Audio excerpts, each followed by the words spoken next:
அனைவருக்கும் வணக்கம். வாழ்க தமிழ், வளர்க நாடகக்கலை. திருவண்ணாமலை மாவட்டம் ஆரணி சிவா அம்மு பார்த்திபன் நாடக அமைப்பாளர்.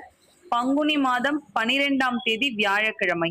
இன்று இரவு எந்தெந்த மன்றங்கள் எந்தெந்த ஊர் போகுதுன்னு சொல்லிட்டு பார்ப்போம். மேல் ஒட்டிவாக்கம் ஜீவா நாடக மன்றம், செஞ்சி அடுத்த புதுப்பாளையம், குறும்பூர் ராஜேஸ்வரி நாடக மன்றம், சேத்பட் அடுத்த நெடுங்குணம், வதியூர் ஸ்ரீ ஜெயம் நாடக மன்றம், காஞ்சிபுரம் ஐயங்கார்குளம் அடுத்த பில்லாந்தாங்கல். இன்று இரவு இந்த 3 மன்றங்களுக்கு மட்டும்தான் நாடகம். கலை ரசிகர்கள் தொடர்ந்து நாடக கலையை பாருங்க. நாடக கலைக்கு வாய்ப்பும் ஆதரவும் கொடுங்க.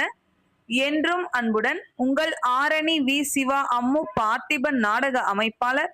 வாழ்க தமிழ், வளர்க நாடகக்கலை. நன்றி, வணக்கம்.